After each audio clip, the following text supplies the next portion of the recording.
பாவம் செஞ்சவனெல்லாம் கல் எடுத்துட்டு வந்துட்டான். பாவமே தெரியாதவர் மன்னிக்கிறார். கைது இவன் என்ன தெரியுது,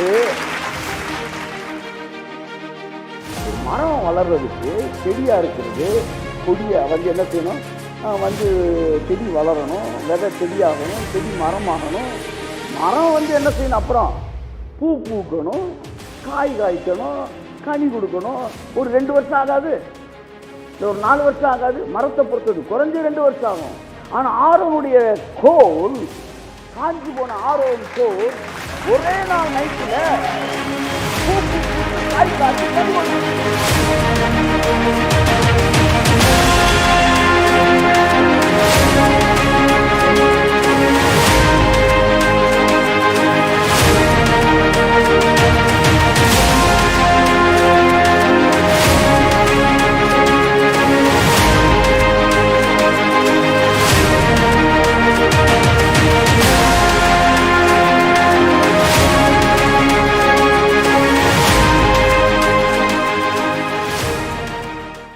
தேவனுடைய பிரசன்னம் என்பது தேவனை உணர்கிற ஒரு இடம்.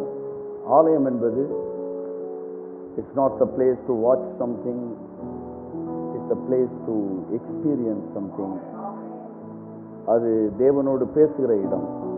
ஆகவே நீங்கள் அமர்ந்திருக்கும் போது தேவனோடு பேசிக்கொண்டு அமர்ந்திருங்கள். தேவனுடைய பிரசன்னத்தை அனுபவித்தவர்களாய் அமர்ந்திருங்கள். அப்பொழுது தேவனுடைய மகிமையின் மேகம் உங்களை மூடிக்கொள்ளும். அந்த மேகத்திலிருந்து ஒரு சத்தம் புறப்பட்டு வந்து உங்களோடு கூட பேசும். ஆகவே அன்புக்குரியவர்களே, அந்த மேகத்தோடு இணைக்கப்பட்டவர்களாய் அமர்ந்திருங்கள். தேவனுடைய சமூகம் பாருங்க, ஆராதனையில் கலந்து கொள்ளும்படி வந்திருக்கிறோம். பூசை பார்க்க போறேன் அப்படின்னு வாங்க பார்த்தீங்களா, பூசை பார்க்கறது கிடையாது. நான் பெண்டிகாஸ்ட் இப்போ என்ன சொல்லுவாங்க, ஆராதனையில் கலந்துக்க போகிறோம். கை தட்டுங்க, கலந்துக்க. ஆமாம், பார்க்க போகக்கூடாது. என்ன செய்யணும், கலந்துக்க போகிறோம். அப்பாவோட பேசுறதுக்கு வந்திருக்கோம். ஹல்லேலூயா. இந்த வார்த்தையை பிடிக்க மாட்டேங்குது, அப்படியே அலக்கழிக்குது. கிருபைனாலே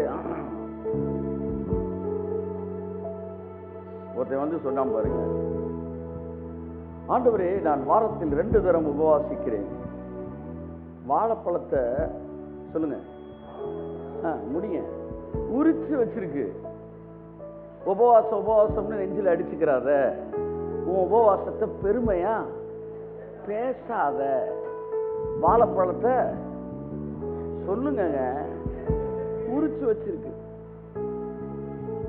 தலை சரியா இருந்தா தானே வந்து வால் சரியா இருக்கும். தலையே உபவாசம் பேசினா. ஒரு பையன் வந்து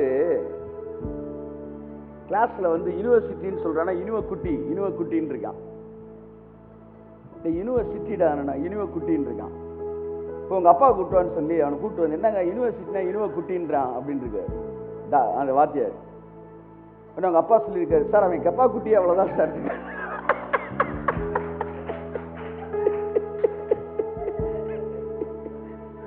அவன் கப்பா குட்டி அவ்வளவுதான் சார் இருக்காரு. அப்புறம் தான் தெரிஞ்சிருக்கு, பிள்ளைய உபவாசம் நெஞ்சில் அடிச்சுக்கிட்டு இருக்குன்னா தலையே அப்படிதான் அடிச்சுக்கிட்டு இருக்கு. முன்னாடி நின்று நான் 2 தடவை உபவாசிக்கிறேன். பின்னாடி ஒருத்தர் நின்றான். நான் என்று சொல்ல எனக்கென்றும் இல்லை, திறமன்னு சொல்ல என்னிடம் எதுவும் இல்லை. கையொட்டே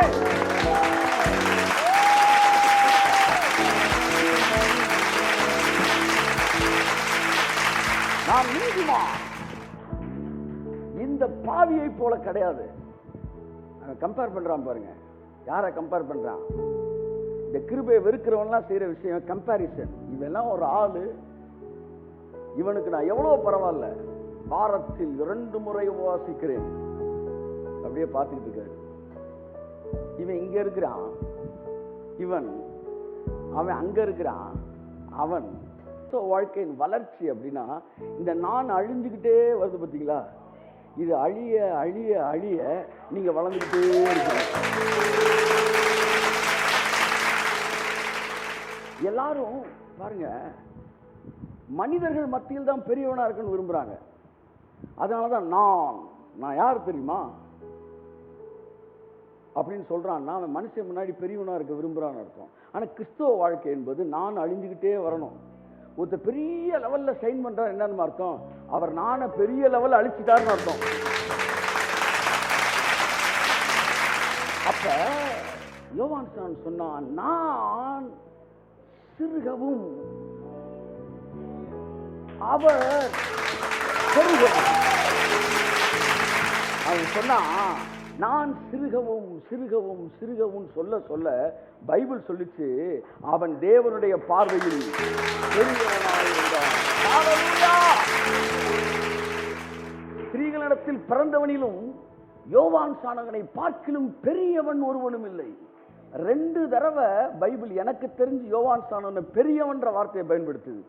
ஒன்று, அவன் பிறக்கிறதுக்கு முன்னாடி அவன் தேவனுடைய பார்வையில் பெரியவனா இருப்பான். 2வது, அவன் ஸ்திரீகளிடத்தில் பிறந்தவரில் யோவான் ஸ்நானகனை பார்க்கிலும் பெரியவன் ஒருவனும் இல்லை. ஏன் பைபிள் அவனை பெரியவன் பெரியவன் சொல்லுது? அவன் சொல்றான், நான் என்று சொல்ல எனக்கொன்றும் இல்லை, சொல்ல என்னிடம் எதுவும் இல்லை.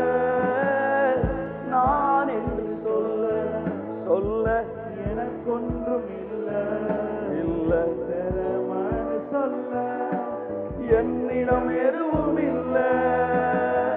தகுதியில்லா என்னை உயர்த்தியது உங்க கிருபை, உங்க கிருபை இல்லைனா நானும் இல்லை. ஆமென். உங்க கிருபை இல்லைனா நானும் இல்லை. கையை தட்டி, உங்க கிருபை வேண்டுமே, உங்க கிருபை போதுமே, உங்க கிருபை இல்லாம நான் ஒன்றும் இல்லையே. உங்க கிருபை வேண்டும், கிருபை போதும், உங்க கிருபை இல்லாம நான் ஒன்றும் இல்லையே இயேசுவே.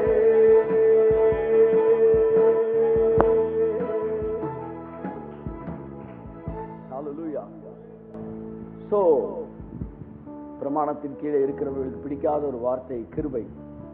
அவங்க பார்வையில் கிருபன் ஒருத்தன் பேசிட்டா அவன் பாவி. எப்படி கிருபன் பேசிட்டா பாவியா தாண்டே இருக்கணும் அப்படின்னு ஒரு பிக்சர். ஏன்னா என்ன ஒரு பெரிய விஷயம்னா, பாவம் செஞ்சவன் எல்லாம் கல் எடுத்துட்டு வந்துட்டான், பாவமே செய்யாதவர் மன்னிக்கிறாரு. கை தட்டுங்க. என்ன தெரியுது? ஒருத்தனை மன்னிக்கிறதுக்கு மனசு இருக்குன்னா அவன் நிறைய பெரிய அளவுல பாவம் செய்யாதவன்னு அர்த்தம். ஒருத்தன் பனிஷ்மெண்ட்டுக்கு பயங்கரமா இருக்கானா அவன் அந்த பாவத்துல ரொம்ப ஆசையா செஞ்சுக்கிட்டு இருக்கான்னு அர்த்தம். சோ பாவத்துக்கு அடிமையானவர்கள் தான் தண்டிக்க வருகிறார்கள், பாவத்திலிருந்து விடுதலை பெற்றவர்கள் மன்னிக்கவே வருகிறார்கள். பாருங்க, வீட்டுல தாத்தா பாட்டியோட வாழ்ந்தவங்களுக்கு தெரியும், கூட்டு குடித்தனமா இருந்தா தான் அதெல்லாம் தெரியும். ஒத்த மரமா இருந்தா தெரியாது. அண்ணன் தம்பி அக்கா பிள்ளைகள் கப்ப கப்ப கப்பன்னு வாழ்ந்துருக்காங்க பாருங்க, அவங்களுக்கு தான் லவ்னு என்னன்னு தெரியும். அப்ப இந்த அப்பா திட்டும் போது தாத்தா உள்ள வருவார் பாருங்க, ஏ விடுறா நீ என்ன பண்ண எங்களுக்கு தெரியாதா உன் வயசுல. அப்ப தாத்தாவுக்கு பாட்டிக்கு இந்த மன்னிக்கிறதுக்கு ஒரு மனசு இருக்கு பார்த்தீங்களா? அது ஏன் தெரியுமா? அவங்க சரீரத்துல பாவம் செத்து போச்சு, கையை செத்து பாவம் சாகாம இருக்க இருக்க தண்டிக்கிறது கூடும் பாருங்க. அப்பாட்ட தாத்தா அளவுக்கு இலக்கம் இருக்காது, கொஞ்சம் கிருன்னு இருப்பாரு. ஆனா அவர் கூட கொஞ்சம் இலங்குவார். அண்ணன் அதை விட முன்னுக்கு நிற்பான். அப்படின்னு அவன் பெரிய கோல்மாலை பின்னாடி பண்ணிட்டு இருக்கான்னு அர்த்தம். இப்ப இந்த முண்டிக்கிட்டு நிக்கிறவங்க யாருன்னா பெரிய லெவல்ல சீக்கிரட்டா சின் செஞ்சுக்கிட்டு பாவம் செஞ்சுக்கிட்டு இருக்கிறவங்க. அந்த சரீரத்துல பாவம் சாக சாக சாக மக்களை மன்னிக்கக்கூடிய மனநிலை. நல்லா கவனிங்க, இந்த வருஷத்துல ரொம்ப பிஸியா இருக்காதீங்க. ஒருவேளை பிஸியா இருக்கிற மாதிரி எதுவும் வந்துச்சுன்னா இம்மீடியட்டா அதை எல்லாத்தையும் அலாட் பண்ணி அதை ஒரு ஒரு ஃப்ரேமுக்குள்ள கொண்டு வந்துட்டு அலைன் பண்ணி ஃப்ரேமுக்குள்ள கொண்டு வந்துட்டு வேற வேற ஆள் அலாட் பண்ணிட்டு நீங்க அவர் சமூகத்தில் அதிக நேரம் உட்காருவதற்கு நேரம் எடுங்கள். நான் சொல்றேன், இந்த வருஷம் எவ்வளவுக்கு எவ்வளவு நீங்க அவர் சமூகத்தில் உட்காருங்களோ அடுத்த வருஷம் அவ்வளவு நல்லா இருக்கும். அவர் சமூகத்தில் உட்காரும்போது உங்கள் மைண்டு டிரான்ஸ்ஃபார்ம் ஆகும். That is what purification. Praise பண்ணுங்க. இந்த வருஷம் ஃபுல்லாக கடவுள் செஞ்சதை, அடுத்த வருஷத்தை குறித்து கடவுள் பேசுகிறத டிசைன் பண்ணுங்க. உங்களை ப்ரிப்பேர் பண்ணுங்க. ஏன்னா அடுத்து அவர் ஒன்று பேச போகிறாரு. அப்படி பேசுகிறதுக்கு அதை புரிஞ்சுக்கக்கூடிய மனசு உங்களுக்கு வேணும்னா you have to prepare your mind.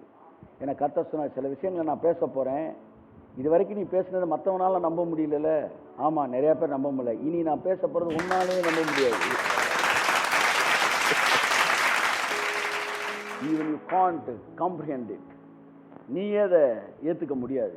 அதனால் சிங்கிள் ஃபேஸில் 3 ஃபேஸை என்ன செய்யாதீங்க. ஆமாம், லைனை வந்து சிங்கிள் ஃபேஸுக்குள்ளே 3 ஃபேஸ் வெயிட் என்ன கொடுக்காதீங்க, வந்து என்ன செய்யாதீங்க, கேவியோ கொடுக்காதீங்க. ஸோ ஆகவே இந்த வருஷம், இந்த மாதம் எவ்வளவு அவர் சமூகத்தில் அமர்றீங்களோ உங்கள் மைண்டு டிரான்ஸ்ஃபார்ம் ஆகும். அதனால் புது விஷயங்களை கர்த்தர் பேசுவார். பேசும்போது உங்களால் புரிஞ்சுக்க முடியும். சூப்பர் நேச்சுரல் எல்லாம் நேச்சுரல் ப்ராசஸை ஓவர்டேக் பண்ணுறத பார்க்க போகிறேன். நேச்சுரல் ப்ராசஸிங் ஒன்று இருக்குது பார்த்தீங்களா, அதுக்கு ஒரு டைம் எடுக்கும் பாருங்கள். அந்த நேச்சுரல் ப்ராசஸிங் டைம் எல்லாம் இந்த வருஷத்தை கர்த்தர் என்ன செய்ய போகிறார், வர வருஷத்தில் ஓவர்டேக் பண்ண போகிறார். அந்த டைம் டியூரேஷன், அந்த அந்த அந்த அந்த ப்ராசஸிங் டேக்கிங் டைம் இருக்குது பார்த்தீங்களா, அந்த நேரம் எடுக்குது பாருங்கள், அது உருவாகுது. அதை வந்து பிரேக் பண்ணுற மாதிரி பல சூப்பர் நேச்சுரல் நடக்க போகுது. யாருக்கு தெரியும், 10 மாதத்தில் பிறக்கிற குழந்தை அதே அளவு வளர்ச்சியோடு, அதே அளவு முதிர்ச்சியோடு, அதே அளவு ஆரோக்கியத்தோடு 2 மாதத்தில் பிறந்தாலும் ஆச்சரியம் இல்லை. நம்ப முடியல.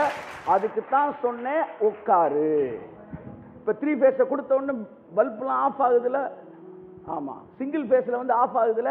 அதனால தான் சொல்கிறேன் 3 ஃபேஸை எடு. 3 ஃபேஸ் எடுத்தால் இப்போ நான் சொன்னதை கேஷுவலாக ஆமேன்னு சொல்ல முடியும். ஒரு மரம் வளர்றதுக்கு செடியாக இருக்கிறது, கொடியை வந்து என்ன செய்யணும், வந்து செடி வளரணும், விதை செடியாகணும், செடி மரமாகணும். மரம் வந்து என்ன செய்யணும், அப்புறம் பூ பூக்கணும், காய் காய்க்கணும், கனி கொடுக்கணும். ஒரு 2 வருஷம் ஆகாது, இல்லை ஒரு 4 வருஷம் ஆகாது. மரத்தை பொறுத்தது குறைஞ்ச 2 வருஷம் ஆகும். ஆனால் ஆரோனுடைய கோல், காஞ்சி போன ஆரோன் கோல் ஒரே நாள் நைட்டில் பூ பூத்து காய் காத்து கனி கொடுத்துச்சு. நேச்சுரல் ப்ராசஸ்க்கு எடுக்கிற டைமை சூப்பர் நேச்சுரல் ஓவர்டேக் பண்ணுது. ஆரோன் கோளுக்கு கை தட்ட தெரியுதுல, அது உன் வாழ்க்கையில் நடக்கும்னா மட்டும் என் ஆமேன் வரமாட்டேங்குது. பக்கத்தில் இருக்க ஆளுக்கு நறுக்குன்னு ஒரு கொட்டு கொட்டி, உங்க கிருபை வேண்டுமே, உங்க கிருபை போதுமே, உங்க கிருபை இல்லாம நான் ஒன்றுமில்லை, உங்க கிருபை வேண்டும், கிருபை போதும், கிருபை இல்லாம ஒன்றுமில்லை இயேசுவே. ஒரு சாம்பிள் தான், 2 ஸ்டேட்மெண்ட் சொன்னேன். 2க்கே பாதி பேருக்கு ஃபியூஸ் போயிடுச்சு. அதுக்கு தான் சொல்றது, புது மேட்டரை கேட்கறதுக்கு புது கனெக்ஷனை எடு. இங்க பாருங்க, ஹை ஸ்பீட் இன்டர்நெட் கனெக்ஷன் வாங்கிட்டீங்கன்னா டக்கு டக்கு டக்கு டவுன்லோட் ஆகும். அதுக்கு தான் சொல்றது, அவர் சமூகத்தில் அமரும்போது கர்த்தருக்கு காத்திருக்கிறவர்கள் புது பலன் அடைந்து கழுகுகளை போல செட்டைகளை அடித்து உயரே எழும்புவார்கள். எல்லாரும் நடக்கிற வருஷம் தான் என் சமூகத்தில் அமர்ந்திருக்கிறவன் பறக்கிற வருஷம். இந்த வருஷம், இந்த மாசத்துல நீ அவர் சமூகத்தில் அமர்ந்திருக்கும் போது உன்னுடைய பழைய சிறகுகள் எல்லாம் உதிர்ந்து, பழைய வெளிப்பாடுகள் எல்லாம் உதிர்ந்து, பழைய அண்டர்ஸ்டாண்டிங் எல்லாம் உதிர்ந்து, பழைய துருத்தி எல்லாம் போய் கர்த்தர் உன் இருதயத்தை புது துருத்தியா மாற்றுவார். அந்த புது துருத்தி என்ன ஆகும்னா, புது ரசத்தை அப்படியே பெருசாகும் போது எக்ஸ்பேண்ட் ஆகும். புது ரசம் எப்பவுமே என்ன செய்யும், புஷ்ஷுன்னு ஆகும். புது ரசம் என்ன செய்யும், ரசம்னா மிளகு ரசம் அல்ல, ரசம் என்பது திராட்சை ரசம். புரியலன்னா மாவு, நைட்டு சட்டி போட்ட மாவு அது புளிச்ச உடனே எப்படி ஆயிருது, முழு சட்டியா மாறிடுது. திராட்சை ரசம் அப்படித்தான், ரெவலேஷன் அப்படித்தான். புது ரெவலேஷன் எப்பவுமே எக்ஸ்பேண்ட் ஆகும். பழைய மண்டையில, பழைய இருதயத்துல, பழைய துருத்தியில அது ஏற்கனவே வீங்கி வந்து பழைய டயர் மாதிரி இருக்கு, பட்டனே காணோம். அது 7 o'clock போட்டு சேவ் பண்ண மாதிரி வீங்கி போய் வந்து இருக்கு. இதுல போய் புது ரசத்தை ஊத்துனா கிழிஞ்சிரும். எல்லாம் சொல்லுங்க. அப்ப என்ன செய்யணும்? ஒவ்வொரு வருஷமும் வண்டிக்கு நீ டயரை மாத்த தெரிஞ்ச உனக்கு புது ரசத்துக்கு துருத்தியம். உங்க கிருபை வேண்டுமே, உங்க கிருபை போதுமே, உங்க கிருபை இல்லாம அவர் சமூகத்தில் அமரும் போது உங்க மைண்ட் டிரான்ஸ்ஃபார்ம் ஆகிறது. ஆமென். உங்கள் இருதயத்தில் புது துருத்தி மாற்றப்படுகிறது. புதிய வெளிப்பாடுகளை அங்கீகரிக்கத்தக்கதாய் உங்கள் மனது மாறுகிறது. இயேசுவே.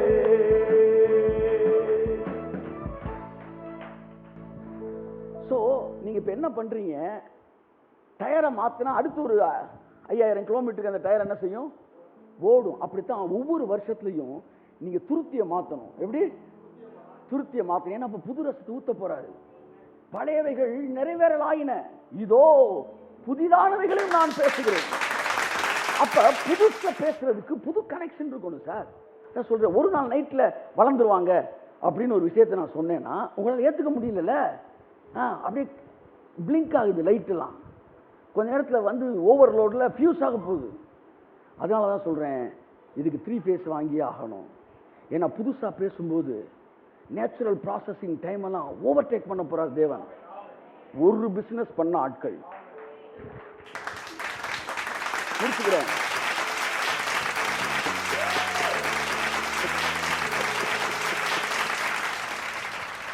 ஆவியானவர் சொல்றதுக்கு முன்னாடியே சொல்லிடுறாரு, ஒரு பிசினஸ் பண்ண ஆட்கள் 100 பிசினஸ் பண்ண போறீங்க.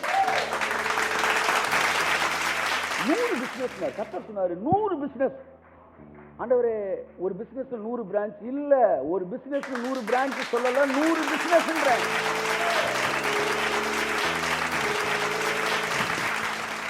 ஆண்டவரே, whether my brain is capable to do it. டே, ஆவியை ரிசீவ் பண்றதுக்கு உனக்கு மைண்டை கொடுத்தேன்னா அந்த ஆவி இன்ஃபினிட்டி, அதை வாங்குறதுக்கு ஒரு மைண்டை படைச்சேன்னா அந்த மைண்ட் எவ்வளவு கேப்பபிளா இருக்கும். அதனால 100 இல்ல 1000 பண்ண முடியும். இந்த வருஷம் உங்களுக்கு புது துருத்தியை நீங்க பெற்றுக்கொண்டீங்கன்னா அடுத்த வருஷம் கேஷுவலா சொல்றேங்க, எஃபர்ட்டே இல்லாம 100 பிசினஸ் உங்களை சுற்றி நடக்கும். அதுக்கான ஆளுகளை தேவன் தருவாரு, அதற்கான டிவைன் கனெக்ஷன் வரும், அதற்கான இன்வெஸ்ட்மெண்ட் வரும், அதற்கான உறவுகள் வரும், அதற்கான கதவுகள் திறக்கும். கர்த்தர் உணர்த்தா யாவையும் செய்து முடிப்பார்.